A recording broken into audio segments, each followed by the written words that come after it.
You're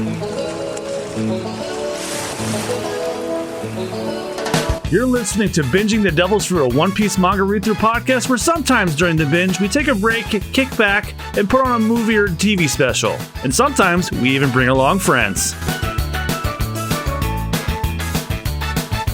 Hello, everybody, and welcome back to Binging the Devil's Fruit Gaiden, where we discuss the One Piece live-action Netflix show. Today we're talking about the episode 5 and 6. I'm your host, John Mugiwara Jam, joined as always with my co-host, Jab Peanut. Hey! And my girlfriend, Christine. I was getting to that. Sounds impatient. You would know. Game recognizes game. Anyway, welcome to our next episode. We don't have Charles on again because I think he's a little bit busy at the moment. But for now, we are here to discuss episodes 5 and 6. And the first episode we're going to talk about is episode 5, Eat at Baratier. And geez, shit, we're actually past the half point now. There's only 8 episodes in the season. Yay! Oh, damn. And when we last left off, the writer's strike ended. But right as we're speaking right this second, the SAG-AFTRA is meeting with the studios again, and Lord willing, and you will all know by the time we're done recording this, Lord willing, a deal is reached, or I'm going to put it out there that the deal is reached, so that way they can start season 2. Knock on wood. All right, I just knocked on a bunch of wood. You sure did. And continue where we left off on the revelation that Garp is Luffy's grandpa. And a reveal that doesn't get shown until chapter 400 and something in the manga. Oh, that looks so good. You're not even close to that. Oh, damn. You and I just finished covering episode 120, or chapter 120 of the manga. Oh, and yeah, we have a little flashback of Luffy trying to build a little pirate raft. And then Garp walks up to him and is like, "What you making there, boy? It's a little pirate ship." And he goes, "Oh, isn't that cute? But it's wrong!" And knocks it down. Oh, that unearthed memory from my childhood. And he has, I forgot he was wearing a Hawaiian shirt. Yeah, he actually does wear a Hawaiian shirt in the manga when he was younger. I'm wondering, did they paint his beard white for current, or is he actually kind of scruffy in real life? I have to wonder what part's the makeup. Yeah, and yeah, he's shooting cannonballs at Luffy's ship that going merry. And yeah, they start taking on damage. But if I remember correctly, Luffy, he puts out his signature, one of his moves, and it was the Gum Gum Balloon, it was called. Yeah, and this further proved to me that Marvel Studios are cowards because they changed Miss Marvel's powers to be spectral whatever, because nobody would be able to take rubber power seriously. Meanwhile, Netflix One Piece has been the most watched show for a straight fucking month on streaming, and they did it just fine. Yeah. And then that doesn't even get into what Marvel did to the comics.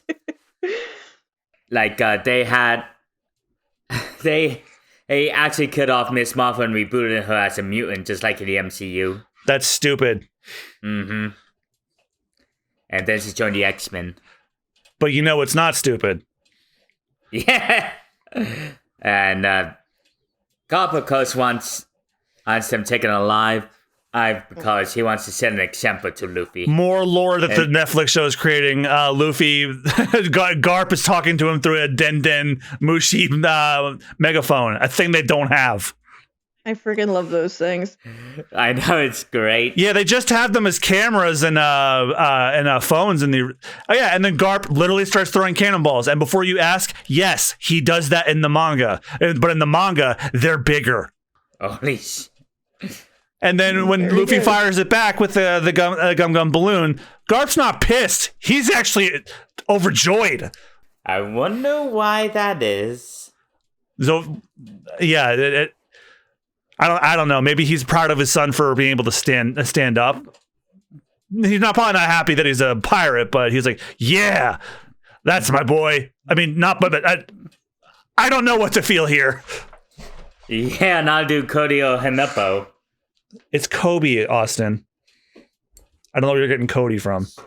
Shit, that's the alcohol talking. Nope, you were sober last episode and you still got it wrong. True. Oh, I won't deny that. Well, because Luffy took out their mask, that meant that they lost their wind, which means they had to slow down. So Luffy and crew had to have an advantage and they get away. But they go into what looks like the Bermuda Triangle. I have the fog. And then we got our next title drop, which is little ducky. I love him. It's in the peg leg. That is the symbol of a character we have not yet met. Oh. But then, like I said, they're stuck in that fog. This is weather I wouldn't even drive to work in. Mm-hmm. And then Usopp's like, man, you can't see anything in the soup. But Luffy goes, soup, I'm hungry. Wait, do you smell that? But at first, before they smell food, Nami's like, so are we going to address the elephant in the room? That... The vice admiral of the Marines is Luffy's grandpa. He just should have didn't tell us till now. And then and then you get one of the funniest character interactions. It's like, Zoro, you go talk to him. It's like, hey, Luffy, you want to talk about it? No. Okay, good talk. That just seemed like. Those of you listening, you might think I'm exaggerating, but that's exactly how it goes. It's like, hey, you want to talk about it? No, cool. And he's like, he doesn't want to. What did he say? He didn't want to talk about it. You were supposed to talk to him. I tried. He didn't want to. That's great. They really. I know. I don't know if I went out this before, but they really understand the characters, which is great compared to all the other anime adaptations they've done. There it goes. Yeah, I remember the co-showrunner Matt Owens talked to Oda, and Oda asked him the question of why does he think he just thinks he deserves to be the one to adapt One Piece, and then he told them why. I forget what his exact reason was, but then after Oda heard him say that, he said, "Yeah, it can only be you." Yeah, and like you said, Luffy starts sniffing it and smelling food, soy sauce, butter, and meat specifically. That sounds like my kind of dish. Oh yeah, I forgot you love Asian cuisine. And this is where they find the Baratier shit. You know what? The translators of the people that have translated this story, you can't seem to agree on it either. 4Kids had Barati. I didn't hear Baratier till the Funimation dub, and then I guess the Netflix show stressed it that way too. In fact, I think the Japanese version even said Barati. So there's no real agreement, but it's Baratier. You want to add a fourth language you'd screw up, Austen? You want to add French? So why not? For those of you that want to know what that third one is, look forward to Super Bonus Round in December. Yeah, that is the Baratier. It is. Yeah, they reached the Baratier, which was one of the first things I saw on like the behind the scenes when the show's about to come out. This is not stupid ass Marvel Studios green screen. That is an actual boat that they built. Yeah, that they built that off the coast of South Africa, Cape Town, South Africa, and those are actual people there. Amazing. Let's hope it stays that way, because Netflix wants to scan people in AI and use them instead. Oh God, I remember seeing one clip of a bunch of background on AI people, and they look so unsettling and uncanny. They look like. Do you ever seen the YouTube channel Really 3D? The guy who make the Really 3D, he makes purposefully bad 3D animations, and they look like that. Oh God. And then they check into the Baratier, and look, they're wearing more costumes from the color spreads again. Luffy has Opho's like a farm boy, and Nami's rocking that pink. She actually did wear that in the Baratie arc, so that's accurate. Although I think that the boob window wasn't there, but I guess they just added that. Yeah, Nami manages to bribe their way to a table after Luffy and Usopp's begging doesn't work. Yeah, it's like, listen, we're a famous pirate. We're a famous pirate crew. He's not famous yet, but maybe you'll hear of him soon. Can we get a table in 3 weeks? Yeah, and their waiter sort of looks human. Interesting. He has like he has almost like a glow. It looks like a goldfish slash bull, blowfish. Yeah, shit, that was what it's called. Sorry, Stout's starting to hit me. Well, the Stout's about to hit them because they're being served. Apparently, they've checked on the table, and Zoro has a hard time sitting down because he will not check his swords. Yeah. And then in the kitchen, we get introduced to none other than future cook of the Straw Hat Pirates, Sanji. Yeah, I noticed that the actor gave him a little bit of a French accent, which is appropriate since Sanji's supposed to be French in the manga. I'm pretty sure that might be his natural accent, too. Like, he's actually a Spanish actor, but he has, like, French descendancy. Yeah, he's played by Taz Skylar. Mm-hmm. And,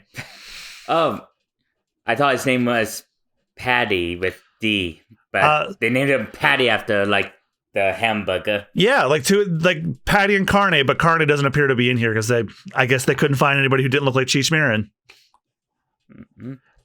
And Sanji made his own creation, but the head chef Zep refuses to serve it because it's not on the menu. And also he's not even a cook. He's not even a line cook either. He's supposed to be a waiter. Or he was, but like now that he's refusing to serve what's on the menu, it's like, nope, you're going back to waiting tables again. Yeah, okay, so he was a line cook, but he took him off because he refused to follow the instructions. Then that gets him onto his iconic suit. Yeah, he got the drip. And then we see a pirate picking a fight with. They don't say his name in the Netflix show, but that's Captain Lieutenant Fullbody. Who's that again? He was okay. So in the manga, he was a Marine that Luffy and them encountered before they got to the Baratie. Like Luffy had just gotten his bounty. He was the first Marine official to go after him. But then they got into a scuffle, and then they fired a cannonball at him. But Luffy has shit aim, and he fired it all the way to where the Baratie was, and he hit Zeph in his quarters, which is what led to them going to the Baratie anyway. And then Luffy had to work as a chore boy. And then Fullbody eventually later meets up at the Baratie with his wife, or his date, I guess.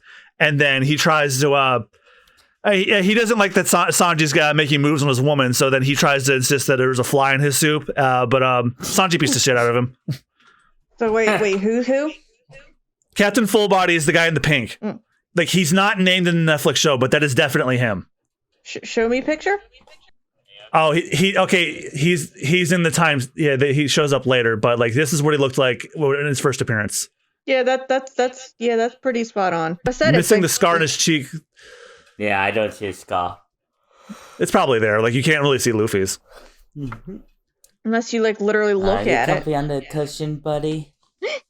Don't get too attached to them because you gotta put them away eventually. Aww. All right, so then there's a scuffle between a pirate and the character who is not the pirate from knows Fullbody, and then Sanji literally kicks the crap out of both of them.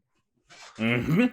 And with it isn't his legs. Yeah, so fun fact: Taz Skylar like trained in martial arts to like fight exclusively with his feet, and he that's amazing. That was not a stuntman doing those. That was Taz Skylar doing those stunts. That is real dedication to your role. Also, like, holy shit. Also, they don't name her, and I don't think she even has a name. But Fullbody's date, pretty spot on too.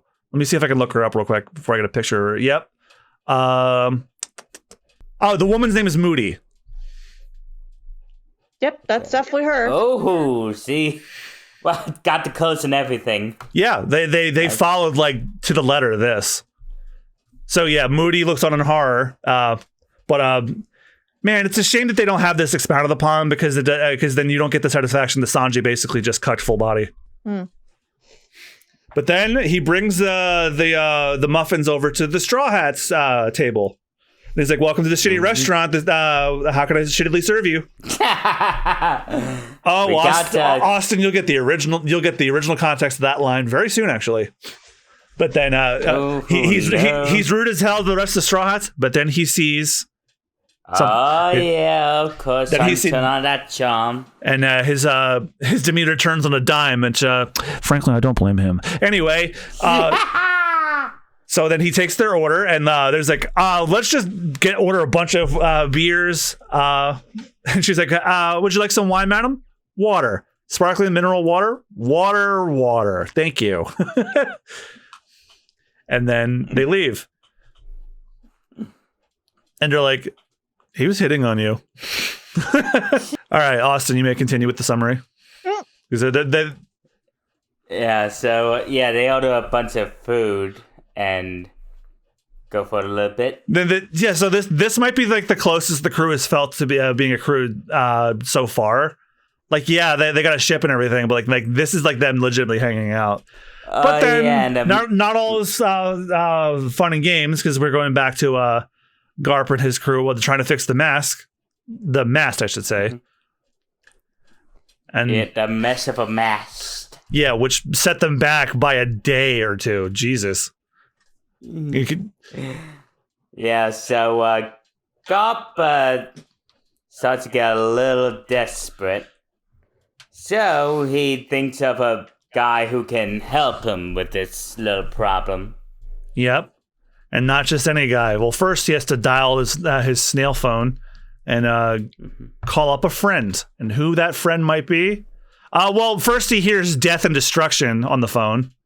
It's like, sorry. And this is where things get really changing. And he apparently calls up Pirate Dracule Mihawk, who is in the middle of slaughtering warlords of the sea. One of the 7 warlords of the sea. And for those of you that don't know what the 7 warlords of the seas are, they are pirates that are government sanctioned, where they, as long as they take a cut of their treasure, I think it was about half or so, they are free reign and won't be hunted by the government.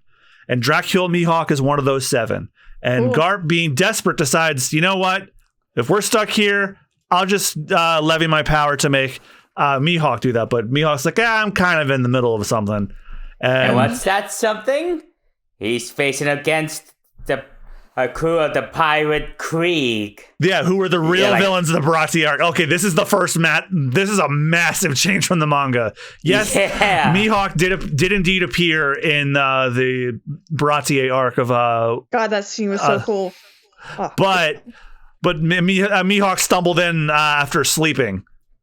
But I do like this change though, because Mihawk, in the past tense, before the manga started, did attack Don Krieg's ship. But now Don Krieg has been relegated to the side, and he's just sword fodder for Dracula Mihawk. And look, there's even Pearl on the ground.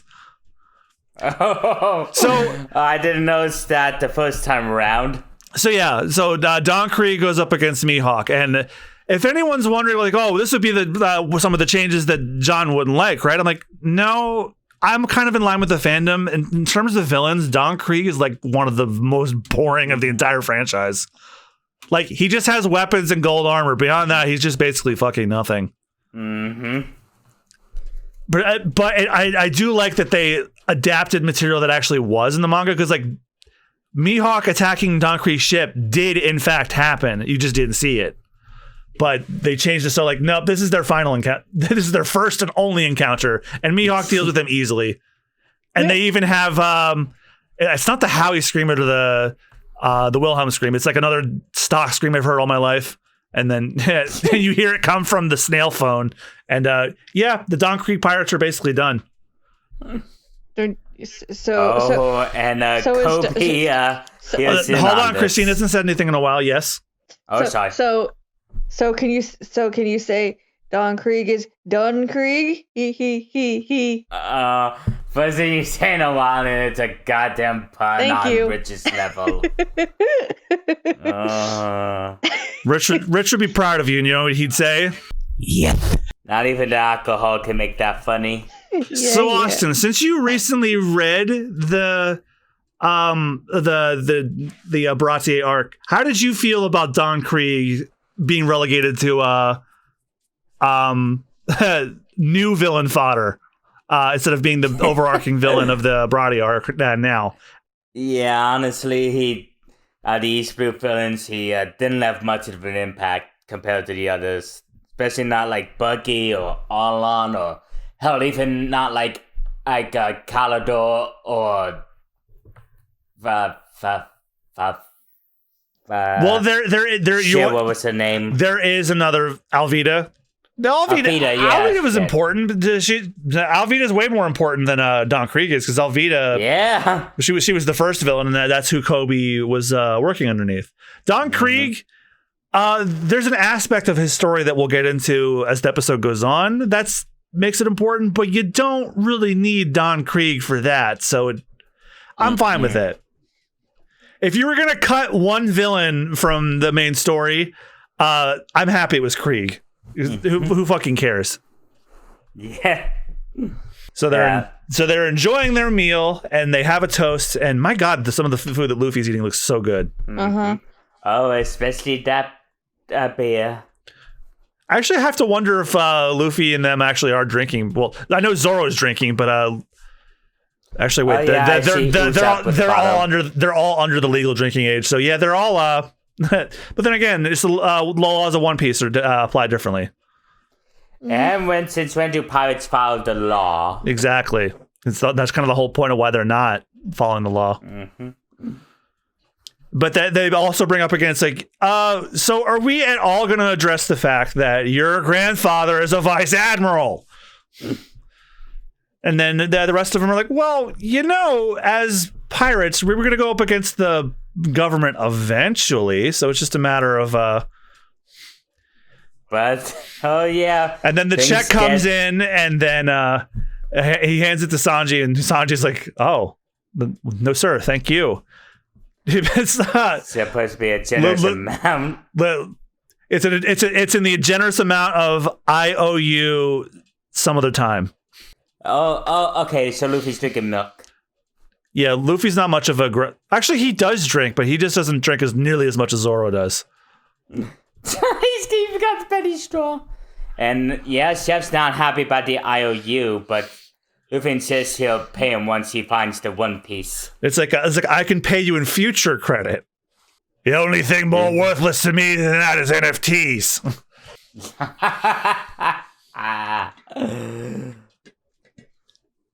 Yes, Chef is not happy about that IOU at all, so he's insisting Luffy has to work for an entire year under him. Yep, which is not too different from how it went. But like I said earlier, like the in the manga, he destroyed part of the Baratier with a misaimed cannonball, so he had to pay for the damages. This time, he's not paying for the food. Yeah, and if I remember the manga, he breaks a lot of the dishes. Yeah, he's like listening to a conversation while he's like lightly washing them, and then he just throws them while he's eavesdropping on a conversation. It's a kind of like a bit in the. Speaking of bits from the manga, I wish were in here. I remember when he was scolding Luffy when they were arguing about how long he should work and for how much. When Zuff was like yelling at him, he would like bend his head down and with like his big tall hat and like smack him with it while it was still on his head. It was in the manga, but it was more prominently in the anime because it was fun. It was funnier to animate. Oh, that is my type of drink. Usopp is drinking right there. Yeah, so now we cut to there's another change from the manga, but I don't mind this one bit. It's actually a really cool one. So they have a lounge. Yeah, instead of the fish part of the Baratier building being like a battleship, it's a bar. And honestly, that shit's cool as hell. I would love to like eat there at like Universal Japan or something. Oh, that would be amazing. Like they do water underwater restaurant Baratier. Why would it be? Why would it be underwater? The Baratier is above. No, on the water. I heard you say on. I heard you say under. I heard him say on. So if my words get mixed up more than usual, that's the alcohol talking. Well, I guess you're just trying to fit the scene because everybody else is like, my God, what is Usopp even drinking? He looks like he's drinking from like an urn. Mm-hmm. But Nami sees this as an opportunity to escape, not just the conversation, but she's looking to get the hell away from the Marines, period, because she's really shooken up about the whole Luffy's grandfather's a vice admiral thing. And so she asks a random stranger, hey, I got money. Can you like escort me to the Konomi Islands like tomorrow? Wonder why she want to go there and why she's so scared of the Marines catching her. Well, I gave you part of the reason. And yeah, this is where we, I think this is where God explains to Kobe why the seven water of the seas are a thing or what. Well, Kobe and Helmeppo are talking to each other first. Like he's bothered by the whole thing personally. Mm-hmm. Yeah, he's starting to see how corrupt the Marines can be. Yeah, you don't know the half of it, Kobe. I'm sorry, and Austen, neither do you. Oh no, I can imagine it gets much worse. Oh, like irredeemably worse. Like you're not even ready for some of the shit that they do. And those of you listening too, if you're Netflix Opla only watchers, almost at worst like the German sausage. Again. So yeah, alcohol. So Helmeppo explains what I said earlier that the seven warlords of the sea are 7 pirate captains who were pardoned by the world government, where in exchange for part of their intake from their treasure, they are allowed free reign.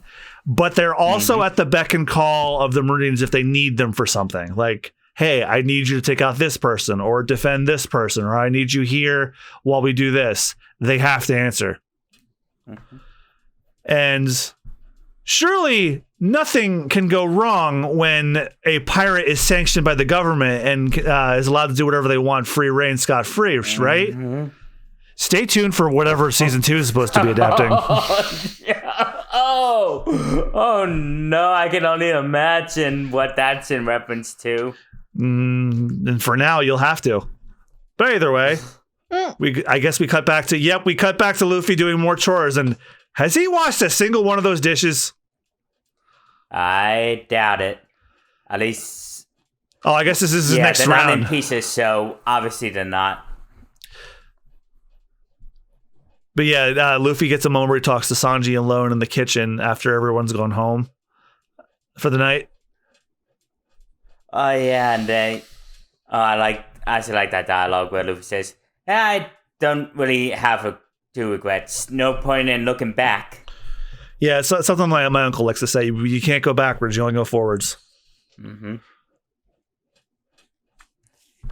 And then Luffy points out to Sanji that it's like, that bluefin saute you made that never got served. I really like that. In fact, I don't think I've had better food in my entire life. You are a good cook, so why does it keep you off? Yeah, and Sanji talks about how he hates working at Barata, and Luffy asks him what his dream is. Yes. And his dream is the all blue to find the all blue, which is a corner of the world where the fish from every single region of the world gather in one place. It's basically a cook's paradise.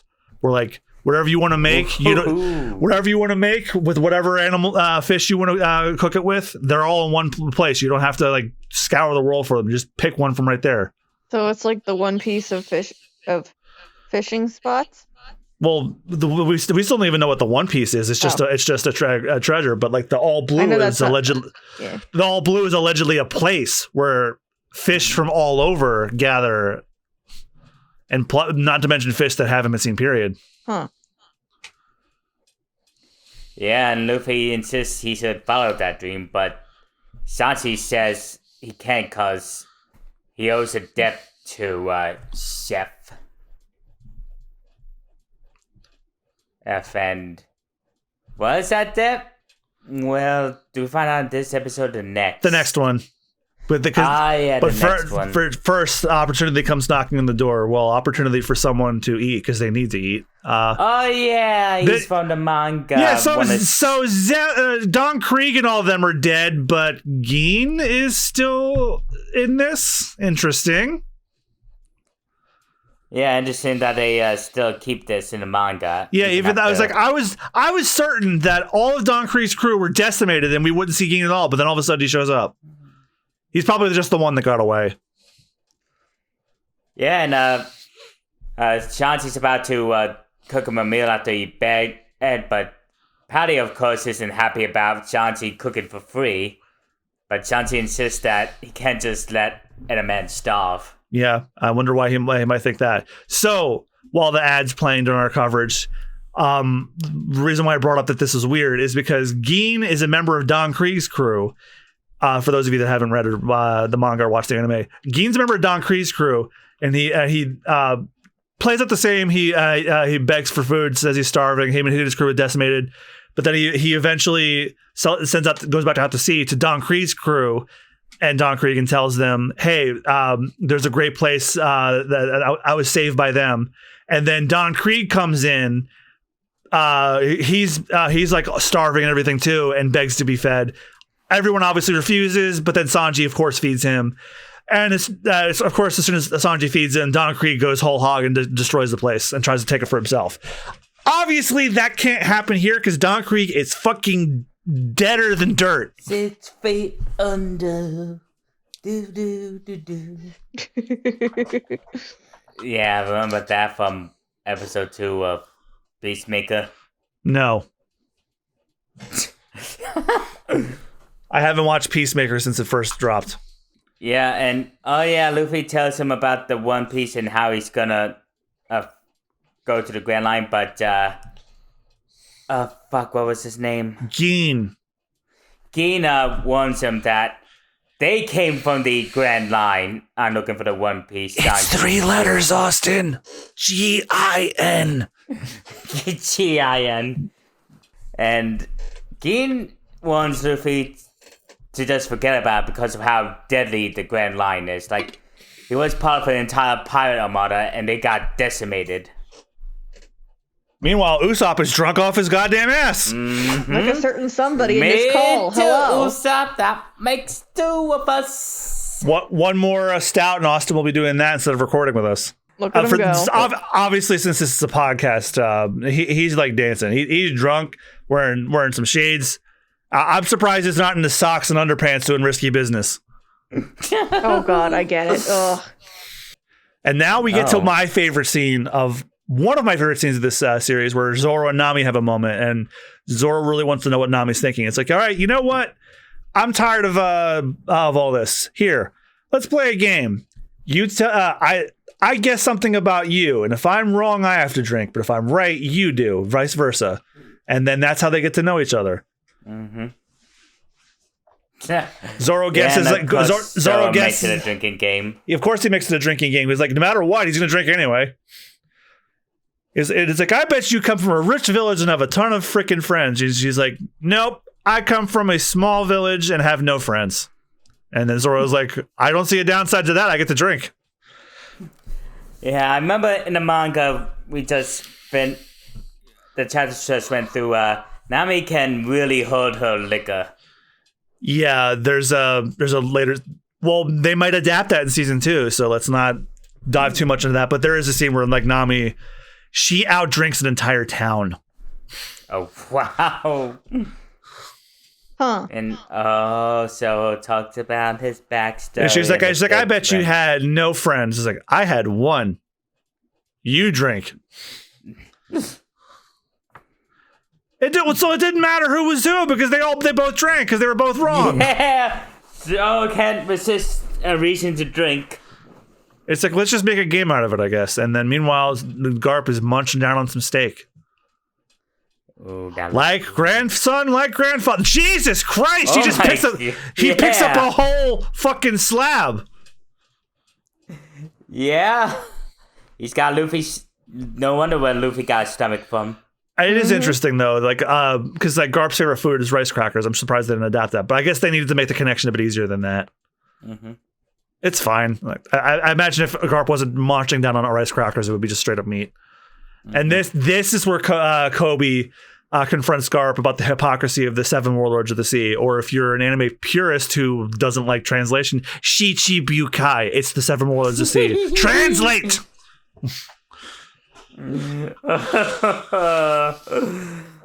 Our shit son. Oh wait, that almost came out like have a shit son. That's something the judge from our Phoenix Wright playthrough would say. Have a shit, son. But do you do it from your ass? Instead of handing him a glass, he hands him a toilet. Instead of handing me a glass, you plant me a place to pet my ass. Oh god! Please watch our Phoenix Wright playthrough. Anyway, moving on. Okay. And So then Garp, Austin, I think you're too drunk to do this now. yeah, So Garf says Garf that is he Vice Admiral Garfield now? Garf says that it's okay as long as he can live with it, and they had to make sacrifices in order to get where he is.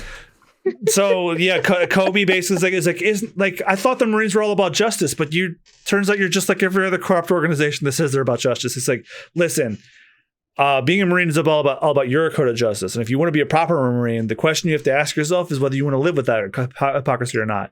It's like, do you want to know why I stayed as a vice admiral? Because I was promoted, I was offered the fleet admiral position, but you know why I didn't take it? It's because I wanted my freedom, and if I was fleet admiral, I'd be doing what they say. And then Kobe's just chooses to think about that. Ball, and damn, how many drinks has Usopp had? I can answer you that, and I can answer that to you in a way that's not numerical. Yep. Yeah, so of course he's running his mouth off with more tall tales about How he destroyed a bunch of Marines. But get a gander at who he's telling those stories to. Oh, Mihawk. Yeah. Good job. Usopp apparently. Well, he doesn't know who that is. This is all dramatic irony. He has no idea. We do. Dramatic irony, son. He's like, tell me about this Luffy. It's like, oh yeah, he was my captain. He's really amazing. It's like, I'd surely like to meet him. And it's like, oh yeah, let me go introduce y'all. Hey, this is my new best friend. I don't think I got your name. And then Mihawk asks which one's Luffy, but then Zoro takes one look at Mihawk and gets very interested. Yeah, he instantly recognizes Mihawk. And Mihawk is basically like, it's like, if you hand over Luffy and there won't be any trouble, and Zoro's like, oh, there'll be trouble. And Zoro's been following his career for a long, long time. And he says, you know what? Tomorrow, I challenge you to a duel. And I'm going to win and murder your ass. Oh, damn. I remember how... So remember, Zoro's dream is to become the world's greatest swordsman. Right now, that is considered to be Dracula Mihawk. So naturally, this is what he would decides to do. Mm-hmm. So he decides to take on this Dracula Mihawk tomorrow morning. Ooh, damn. And then Mihawk accepts his challenge, and the Straw Hat try to talk him out of it. Yeah, on the one condition, if he loses, he has to hand over Luffy. And Zoro intends to win and kill him, so then there won't be a condition if he kills him. My God, the actor they chose to pick Mihawk, like he is to the letter what he looks like. Yeah, even got those eyes. You know, there's like a prevailing theory that people say that he's a vampire in the actual in the story. His name is Dracula. What else? What is it? There's nothing else that can give it away. Well, Christine, your favorite arc of One Piece already dealt with the supernatural and the undead, so that would have been their opportunity to do that if he was. My can't favorite wait to arc. see that one. It's the one. I'm being sarcastic. You tell me how much you don't like that one. Okay. Oh yeah, Luffy's breaking dishes. Yeah, that does add more to his debt. He goes like, look, you suck at your job, but at least you do what you're told. You're fucking bad at it, but you do what you're told. And then Luffy confronts Zeph and says, you know what? You're really holding him down by being here in this kitchen. He wants to find the all blue, and you're just keeping him here. Oh yeah, and Luffy lets it slip that Shanti cooked for the pirate that was here. Keen. I got it right. Please tell me I got it right. No, but it doesn't matter because you never see it from again. But then Usopp comes running in and is like, "Hey, Zoro basically wants to fight a fight he cannot win." Yeah, and they're hoping Luffy will talk him out of it, but he says he can't hold him back. Yeah, and Luffy does not agree to stop Zoro because it's like, look, this is your dream. This is what you want to do. Who am I to stop you from doing that? Yeah. And then Zoro and Nami just go back. Luffy does think, is like, maybe it shouldn't be, maybe it's not a good idea. But then Zoro says, when you found me tied up on that cross, what did you say to me? but after Luffy goes through a couple of other things he he shouldn't have remembered, he said, oh yeah, you made a promise to become the world's greatest swordsman. Yeah, and currently Mihawk is that, so I have to beat him to take that title. And so that just means the Zoro doubles down. Mm-hmm. And Nami isn't too happy about Luffy taking Zoro's side because it's his dream. Yeah, that'd be like someone telling him that he can't be king of the pirates. Like, as dangerous as it is, it's basically the same thing. It would also be like telling Nami, hey, don't make a map of the world. True.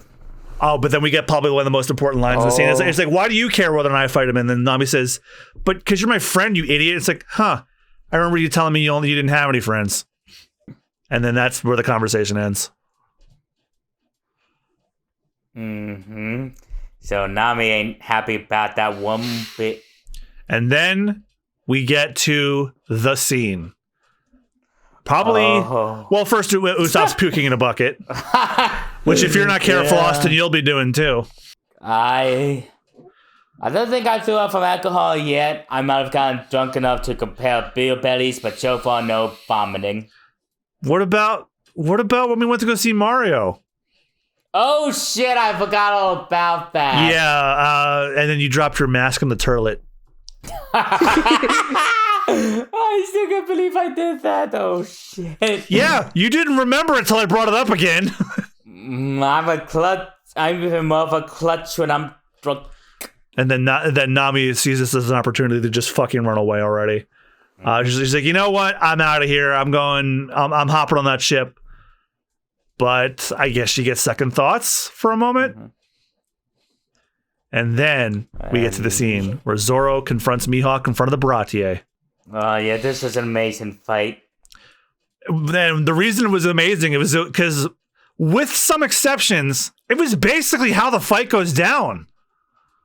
Like down to some of the lines, the sword swings, it was all basically the same thing. It's just the key difference is Mihawk wasn't sent here by the Marines. Mihawk was just happened to be in the area and he was taking a nap. Taking a nap on his boat. Oh yeah, and this line they pulled directly from the manga where he like instead of pulling out his big sword, he pulls out the little tiny knife. He's like, "What's that? What's that? I hear for a sword fight." He's like, "I don't hunt rabbits with a cannon." Yeah, and Joe takes offense to that. I'm no bunny. I don't love my mom with my dad. Fuck you! Stop!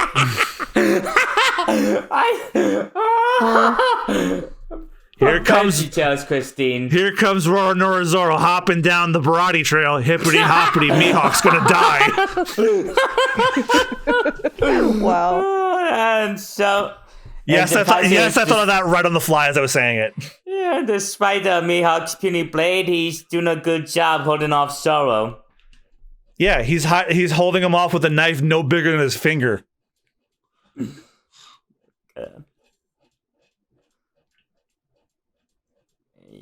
Yeah. Yeah, just another testament to how great the fight choreography is in this. And it's not edited like most action movies where it's a cut every punch or swing, which I fucking despise. No. And oh yeah, this is good. Sorry, I'm just being mesmerized. Yeah, like it's like there's not much more we can say. Like the fight goes on, but Zoro. To give him credit, he's holding his own, but he's up against. Oh yeah. Yeah, he takes one stab to the chest with the little tiny knife, and it stops him dead in his tracks.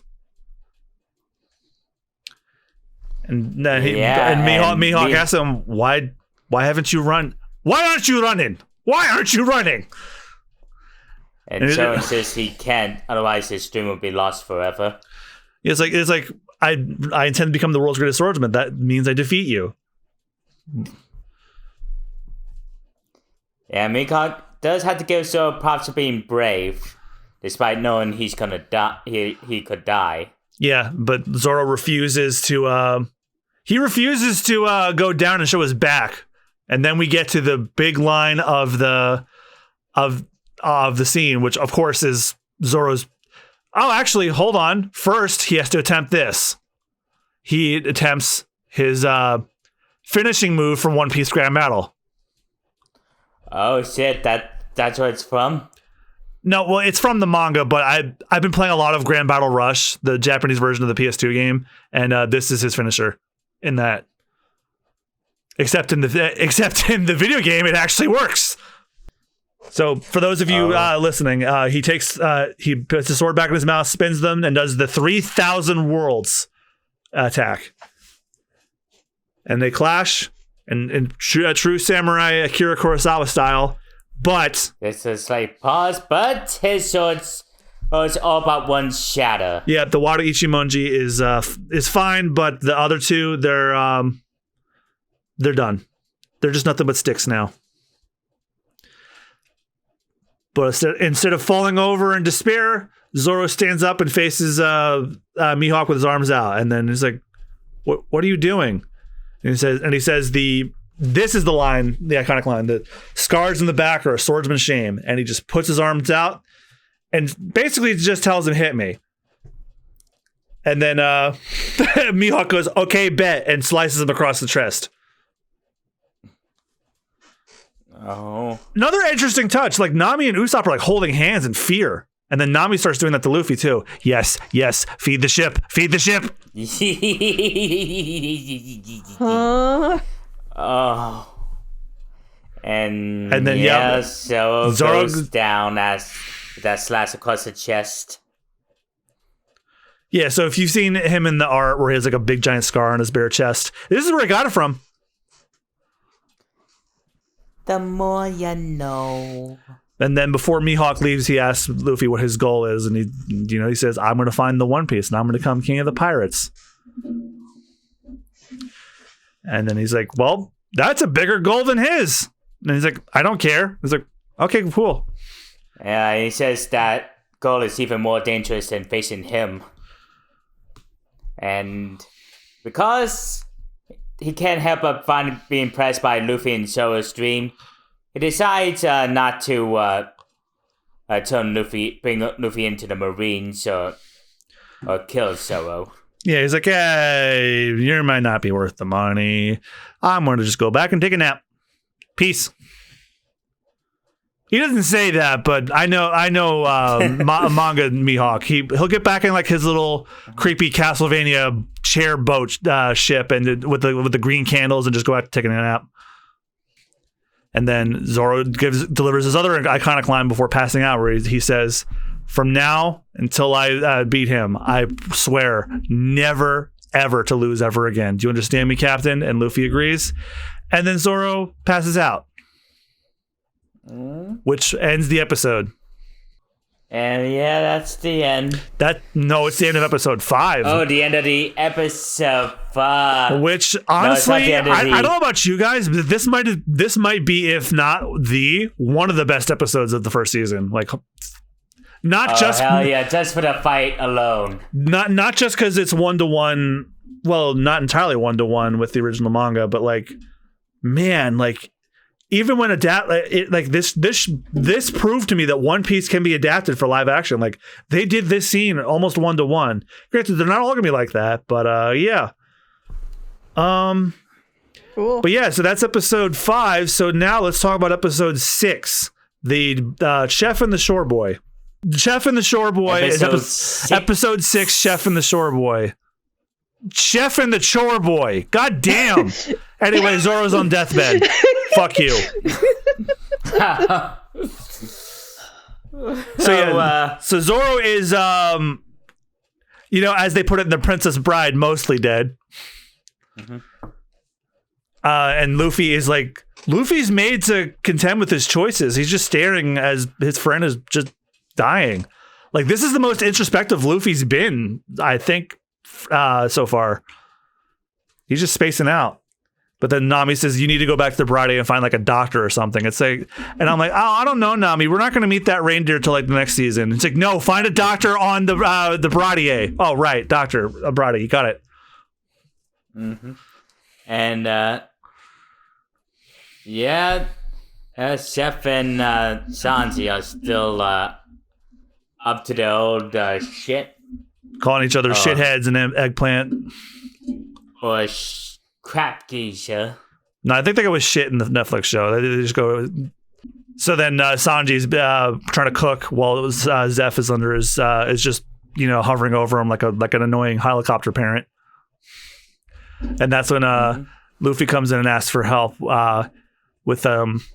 It's like, Zoro's dying and we need a doctor. It's like he's bleeding everywhere all over the ship. And he's like, my friend's dying, please help. And then the nearest doctor's in the Konomi Islands. Is like, it's gonna take you about a couple days.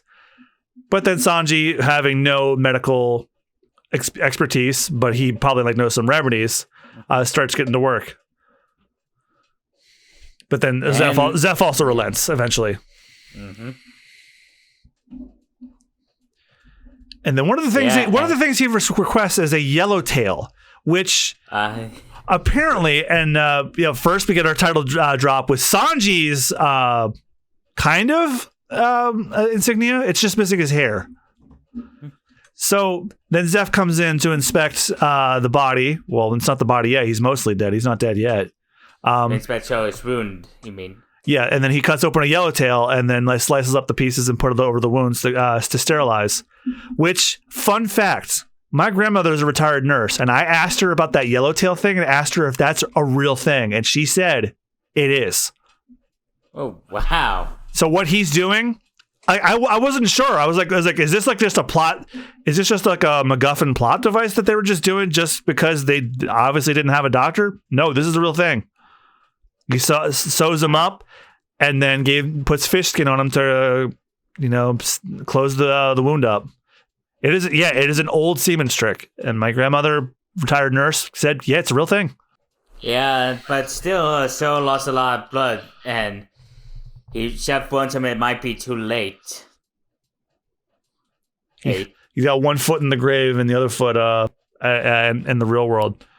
So it's like, do what they do with people that are comatose. You talk to them, tell them stories, sing to them, whatever. I know a song we could sing them, but it would spoil hundreds of chapters for Austen. Mm. And then back on Garp's ship, Mihawk is just not too happy about Mihawk returning second, empty-handed. Yeah. Once again, I'm drunk. And then he asks where's Luffy. He's like, I don't know. What do you mean you don't know? I mean, I don't know. I let him go. And then they get into an argument, which ends with Garp basically wrecking his room. It's like, no Luffy and no Bounty make Garp go something, go crazy. Don't mind if I do! And he wrecks his room. That was my favorite Treehouse of Horror episode. And that's where Mihawk points to Austen and is like, I don't know, Garp. You underestimated him. He might be the one to find the One Piece. Before he goes crazy and doesn't mind if he does. And Cody was overhearing all of that, and that's when he finds out that Garp is Luffy's grandfather. And because he just straight up didn't tell him. That's right. We haven't covered these episodes yet, so like we haven't gotten to where he found that out. And then Garp's just like, I'll take my dinner in the dining room. Yeah, I can't imagine why. Yeah, and Luffy is trying to keep himself distracted by cleaning Zoro's only sword he has left now. The Wano Ichi monkey. Ichi monkey? He says the name wrong. Yeah. The Wadi Ichi monkey. Well, I was making a cheeky reference to the arc in the manga that just finished. He says, like, I'm cleaning it because, like, he said this was his special one, and it's also the one it's the only one he has now. Friend. Well, he doesn't know that. He just knows it's special to him. Yeah. He really likes rice balls covered in chocolate and probably dirt. And Luffy still hold on to hope that Zoro will make it. Well, they all are because, like, they just watch somebody that they care about basically take on the world's greatest swordsman unprepared. Well, he was prepared, but he was just biting off more than he could chew. And then that's when Sanji has a heart-to-heart with Luffy with Usopp listening. It's like, when you're a captain, you have to make really tough calls. And sometimes that might not be the call you want to make, but the one you have to make. And he drops that Zeph was once a pirate. He was once Redleg Zeph because he was named after that because that's what his feet looked like when he was done killing them. And Luffy inquires, were you on the same crew or something? No. And then we get the flashback to when Sanji was on a passenger ship and he was trying to make a 5-star dishes on like a 1-star mariner boat. He's like, you ain't gonna be making shit like that on this boat. It's like, well, when I get to the All Blue, he still thinks the All Blue is real. And I think this is also the kid from that one Netflix show with the kid that had antlers. I don't remember the name of it, but I think that's the same kid. Oh, damn. Yeah. Wow. Taking advantage of that synergy. Well, it's probably the same casting. Well, hopefully that kid doesn't have to be on the picket line. Well, who knows? While we're recording, that may be ending. Oh, yeah, this is when they're attacked by pirates, particularly Chef and his crew. I think they're more of a brown. That would be unfortunate if it was, but it is definitely red. Mm-hmm. Oh. And then that's when Zeph goes into the kitchen, starts tasting it, going, needs oregano. Yeah, and Sanji ain't too happy about that. Oregano's for savages. I fucking resent that. I put oregano on my hoagies. Red pepper flakes for me. Pepper and oregano. I do both. And before you call me whiter than that dish he was making, he threatens Sanji, and then Sanji is like, "Kill! You can't kill me. I need to find the All Blue." And then that catches Zeph's attention. It's like, what does a little eggplant like you know about the All Blue? And then the boat catches on more water and it sinks. And then, man, I think the Baratier, despite some of the major changes, the stuff that they kept, it was basically 1-to-1 how they handled it in the manga. Like, because now we have Sanji and Zeph on a desolate rock that's raised above the water with no way down. Well, there's a way down, but there's no way up if you go down that way. And it's like there's the only survivors. No food. Well, there's a little bit of food. No survivors. No ship. No nothing. They just sit on a desolate rock. Oh, there's the part there. There's the ship, but then you ain't going anywhere on that. And then it's just like, well, when are we getting off? What are we gonna do? It's like we're gonna sit here and wait till the sun bleaches our bones. And then Zeph hands Sanji a very small bag of food while Zeph takes a bigger bag. It's like, why do you have the bigger bag? Because I'm a bigger person than you. I need to keep my strength while I find a boat. Now get on your side. Go on the other side, look for a ship. Yeah, and I remember you said that the anime took some liberties. Oh, well, I'm not going to get to that just yet. Wait till this scene goes on some more. Well, actually, you know what? Because I don't want to make this episode too long. We'll just, basically, Sanji and Zeph just stay out of each other's way for about several days. I think it was like 38 or something. Yeah, it was like... He eats all his food, but then he has to resort to drinking like the rainwater from like the little puddle pocket on the rocks. I mean, gotta do what you can to survive, and you ain't shit without water for several days. And then eventually, Sanji runs out of food until he doesn't eat moldy bread anymore. And then he starts to go nuts, and he says, "You know what? The old man had twice as much food. I'm gonna kill him and take it." And then he heads over to Zeph's side, and then finds out he didn't have any food. That big bag was all the treasure. Oh, and so how did Zeph manage to survive for more than a month without any food? He ate his leg. Yeah! Holy shit, that was talk. He took a rock and chopped his leg off. Man, Survivor really does cost you an arm and a leg, but I guess you got it for half price. Damn it, really? Damn it, John. Really? God damn. So now I can address the point that Austen made earlier. In the anime, like, the Netflix show is now more faithful to the manga than the anime is, because the anime changed this.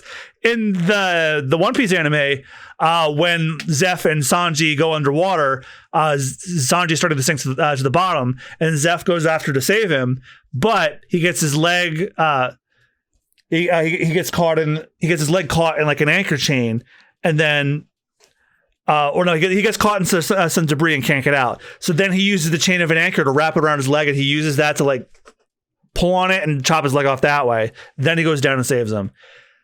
In the manga and the Netflix show, he just eats it. Mm. And then why would he eat his own leg and give Sanji all the food? Because it's high in fiber. Kid he doesn't know. Oh damn! Wow, babe, it's high in protein and fiber. So why make a big sacrifice for a kid he doesn't know? Because of his dream. They both share the same dream of finding the all blue. And he doesn't want... And let's see. And if he's too old or rather he's not going to survive, he wants that kid to find it. And I'm going to say this right now. If this show doesn't get nominated for some sort of Emmy or something for this scene, I'm going to be right pissed. Like, I think this is probably the most moving scene in the entire... One of the most moving scenes in the entire season. I nearly forgot about a scene that we're going to talk about in a next episode, actually. Mm-hmm. So, and then we cut back to the present where it's like, can you understand having someone lose a limb to save your life? And then Luffy's like, yeah, actually, I can. Yeah. It's like I said, saving someone you care about really does cost an arm and a leg. Boo. Yeah, so Sanji insists that because of what Chef did for him, he's indebted to him, no matter how much he hates working at the restaurant.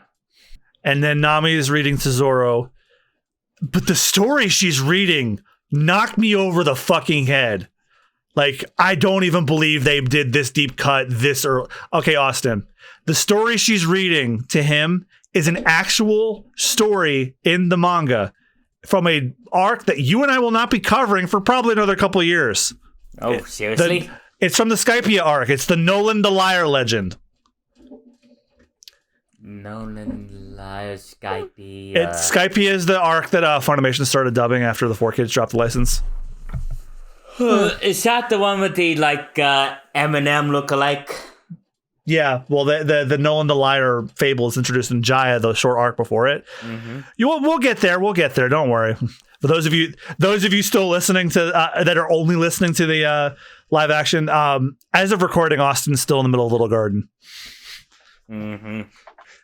And then as Nami reiterates this, sometimes when you're the captain, you have to make tough decisions. And then Luffy probably says the most character, like one of his best lines in this episode is, why does everybody keep saying that? That's where I can tell the weight of responsibility is finally coming down on him. I've had moments like that myself where I was like, why does everyone keep saying, I don't understand. Like, he genuinely doesn't understand the responsibility he's taking on. And he's just like, you don't understand. He's very likely going to die. Why didn't you stop him? And it's like, I would do anything to have him back, but I also did not want to stand in the way of his dream. And then Nami says, we have dreams, we outgrow them. It's like, no, we don't. Are you sure about that? Don't you have one? Yeah, right now it's for so not to die in the bed. That's a want, not a dream. Yeah. And Nami, she says the Nami point gets to follow her dreams and implications. Yeah, I remember some of the implications throughout this entire season. Yeah, it's just laying the seeds. Getting close to them. So then we cut back to Garp's ship where Kobe's cleaning up the mess. And it's like, so you heard that Luffy's my grandson. It's like, I spent years trying to make him the proper Marine. No matter what I did, he resisted me no matter what I did. And apparently that's the reason why he's so hell-bent on following Luffy and capturing him. Yeah, and why he thinks of Kobe as an exemplary cadet, because he sees him as the grandson that he wishes he had, which I think is both sad but also a little bit uplifting at the same time. Mm-hmm. And then Kobe reassures him, is like, part of the reason that he's like this is because you're trying to make him into something he's not. It's like, no matter what you would have done, he wants to be a pirate, and he truly definitively wants that more than anything. And you standing in that way, it just makes him want it more. And then that's where Garf's like, so I was too easy on him. All right, time to be even harder.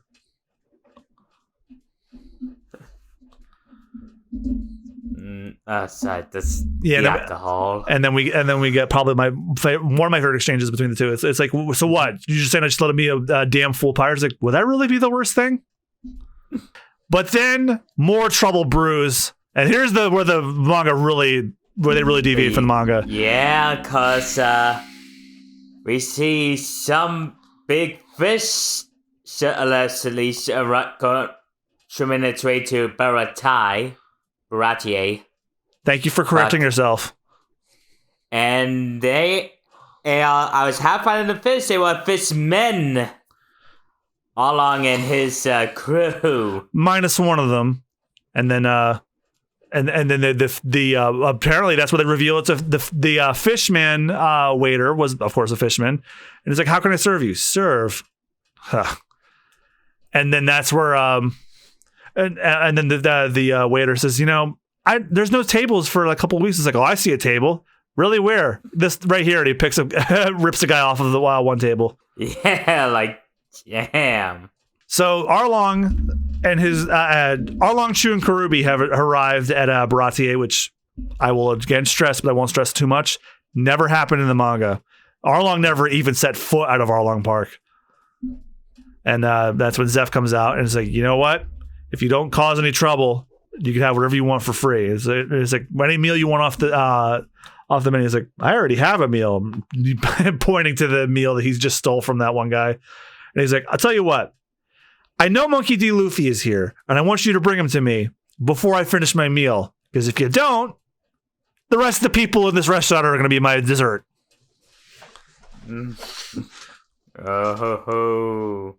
Yeah, and Chef is pretending he doesn't know who he's talking about. Straw Hat Luffy? What name so?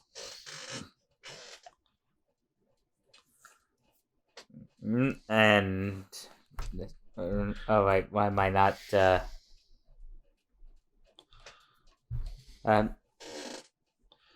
and eventually, Luffy eventually confronts him, I believe.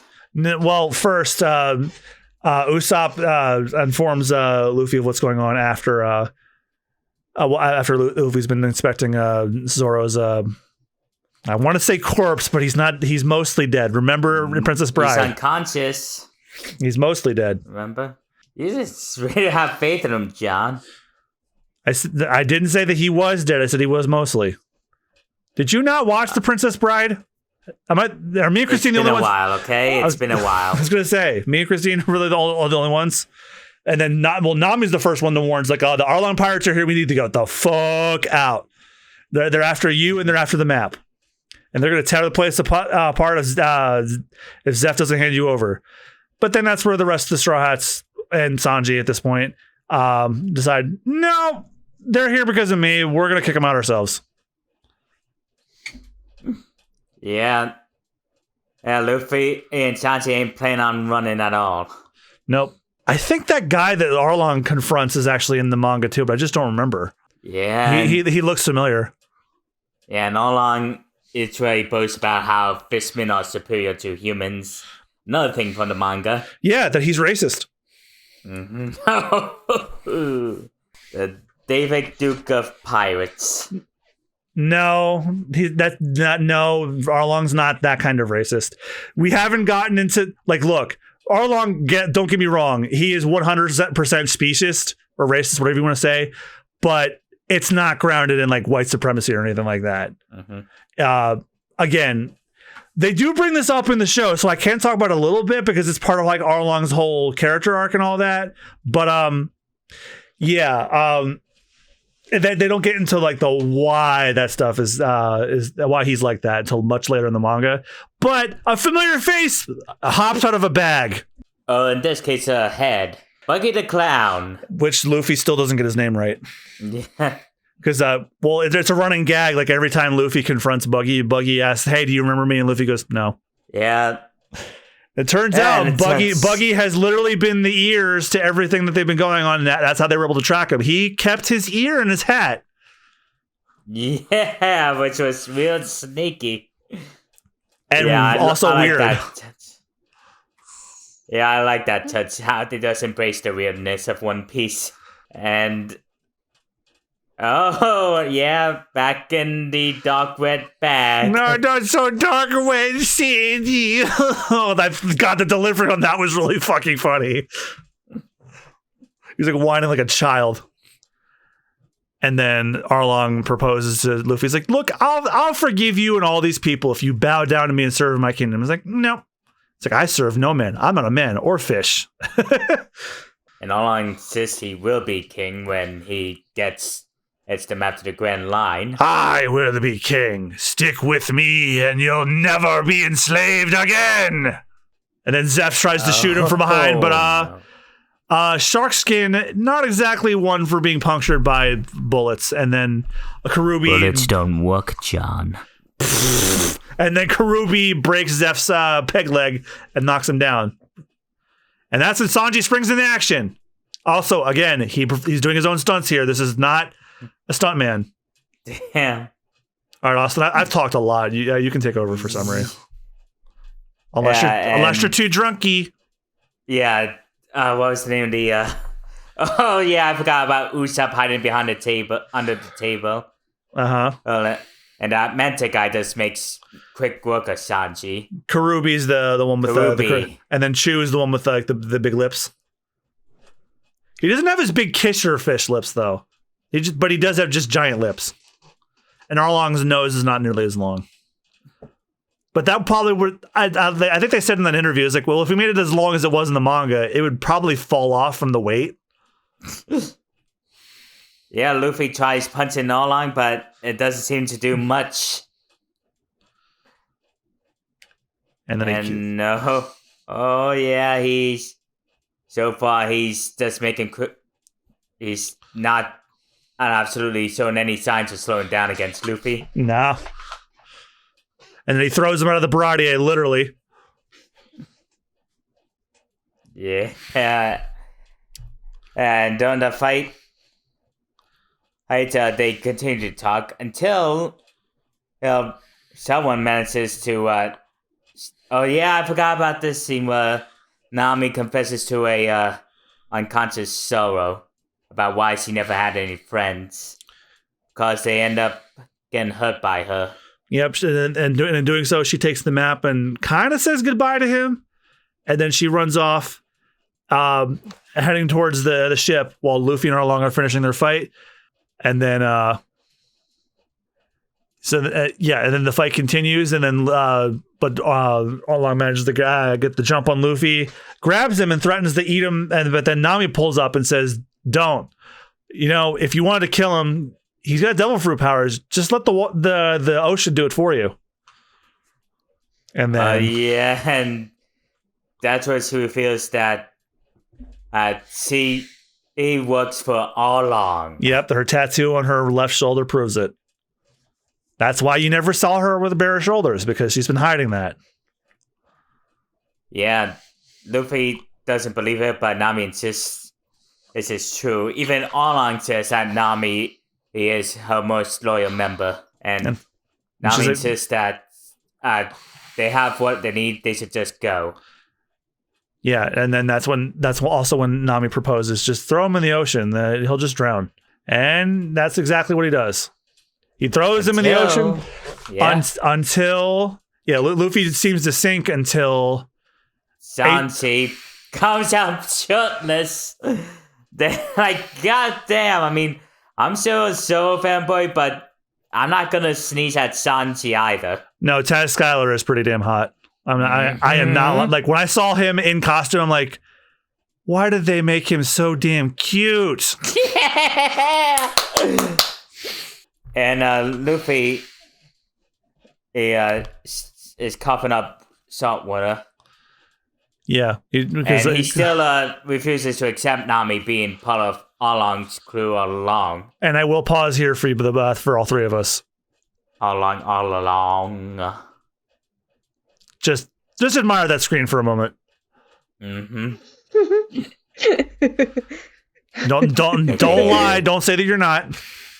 Oh yeah, this is when. Yeah, I thought I kept thinking the episode ended there, and then Garp is addressing the cadets while wearing the dog hat again. Yeah, and not smoking. Well, I guess the West views smoking a lot differently than Japan does, so of course not. Yeah, and that's where he insists that on using the full might of the Marine and the crew to go after Luffy. Like, no holding back this time. And I'm just like, they were holding back? You threw cannonballs with your bare hands. Yeah. Well, it's only a matter of time before he throws a cannonball 3 times the size. Mm-hmm. And Austen, you won't be saying that for a while. But you'll know it when you see it. Okay. And they'll be brought to justice. Yep. So it's just a powwow saying, "Yeah, we're gonna get him."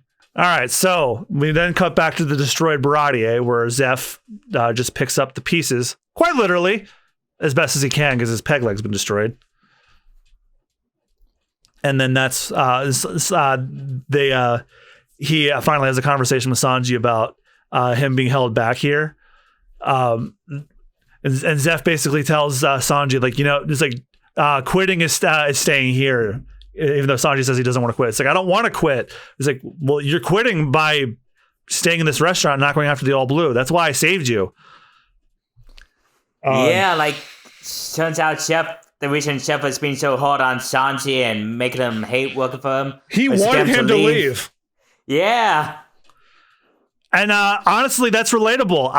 One of my last jobs literally did that to me. Oh wow! Yeah, they treated me poorly on purpose to get me to leave. Jesus Christ! But Zeph did it out of love. Those they did it because they liked the retention rate being high. Oh my! And then Luffy finally has some time to talk to Zoro by himself. He's like, you've sure missed another fight. Guess what? We have something in common now. We both lost to a major pirate. Mm-hmm. You'd have loved it though. I sure wish you could be not dead so we can see. So we can have more of those. Yeah, this is when Zoro begins to wake up. Well, and Zoro finally wakes up. He's like, "You gonna keep talking or let me sleep. So this entire time Zoro's been fine. He's just, well, I mean, he was recovering. God, how I wish I was in Luffy's place in this scene. He's like, oh, Zoro, you're not dead. But he presses against this one. He's like, well, now I wish I was. And Zoro's like, I had the craziest dream. The Nami left. You got your ass whooped. She stole the map, and it's all my fault. It's like, yeah, about that dream. It actually happened, bro. And it's like, but Luffy's beginning to doubt his abilities as the captain, and Zoro said, "No, you made the right call. Let's go get Nami back, and I'm going to help you do it as your first mate. I vow to stand by your side from now until I become the greatest swordsman." And then, they get ready to set sail, but then a certain someone goes, "Room for one more." Yeah, there he is in the outfit. Yeah, they got the cook now. Yep. Luffy's like, yes, yeah, we do. I love that delivery so fucking much. Yeah, we do. Come on, let's go. So, well, no, we do not have the full crew yet. We're still short one tangerine-haired lass. Your waifu. Goddamn right. And then they set sail, and then they all ask each other, but we don't know where Nami is. We don't have any way of reaching her. It's like, oh, actually, hold on. First, we get an adaptation of like one of the best goodbye scenes in One Piece, where Zeph sends him off, and Zeph tells him, "Hey, keep your feet dry," which took me decades to realize he's telling him, "Hey, don't get blood in your shoes like I did." Wow! Oh my God! Seriously? I'm pretty sure that's what he means. Because remember, he was Red Leg Zeph because they named him that because his shoes were always covered in blood. God damn! It took me decades to find that out. I was like, "Why?" God! I was like, "Why does he keep?" I'm like, "Oh." And then when the Netflix show adapted that's when I realized, oh my God. Yeah, this scene was emotional in the original. It's like, I'll never forget you, Zeph, you piece of shit. And then they set sail. So, back to what I was saying earlier. They're all talking to each other. It's like, we have no fucking clue where Nami is. And Luffy's like, yeah, but I know somebody who does. Yeah. Someone left an important asset behind. Or rather, maybe not an asset, but a head. It's Buggy. Yeah, they got Buggy's head. and Buggy showing his real crush to the clowns, going, "Hey, hi guys." And that's episode 6. Yeah, and they took a lot of liberties with this one, but they really made it work. Yeah, the stuff, even the stuff that I don't think really worked, that didn't mesh with like adapting the manga, like they took the liberties, and I feel like they really worked. Obviously because Oda okayed it, and honestly, I think they were actually really, really well done. Like having Don Creek serve as fodder for Mihawk really showed how powerful he was. It wasn't enough that you had him cut their ship in half, which he also did. Yeah, actually, Christine, you haven't said much. You tell me what you thought of this batch of episodes. I like them. I'm sorry. All right, Austen. I'm sorry. It's kind of late at night, so I'm also just kind of chewing on the episodes a little. Yeah, they definitely got pushed aside the last member, put on the East Blue arc to the side, thankfully, but they still kept a lot of amazing things and executed them very well. Like Zoro's fight against Mihawk, the Shanti's backstory with Zeph was just immaculate. Yeah, amazing. It was immaculately done. And one change I didn't mind was Oolong and his crew showing up at the Baratai. Yeah. Fuck. Wow. When Austen's drunk, he corrects himself. When he's sober, I have to do it for him. I'm a contradiction. And then, I'm with Austen on this one. I can sense that they knew that Don Krieg's not a super popular villain. Like, he really is like the weakest of the East Blue villains, and he was relegated to be as such. I did like that they appreciate. It's like, look, we're not going to give you the Don Krieg saga, but we'll at least show you off Don Krieg himself. Give him his want a poster thing. We'll show Pearl's dead body next to him. And Gaiden still has a scene where he gets a free rice meal after panicking, but then he just kind of fucks off after that, which I thought is okay. Even though, because remember, he originally goes back to Don Krieg and tells them, but like, he doesn't have a Don Krieg to go back to. He kind of has like a dead Krieg. My God. And then, and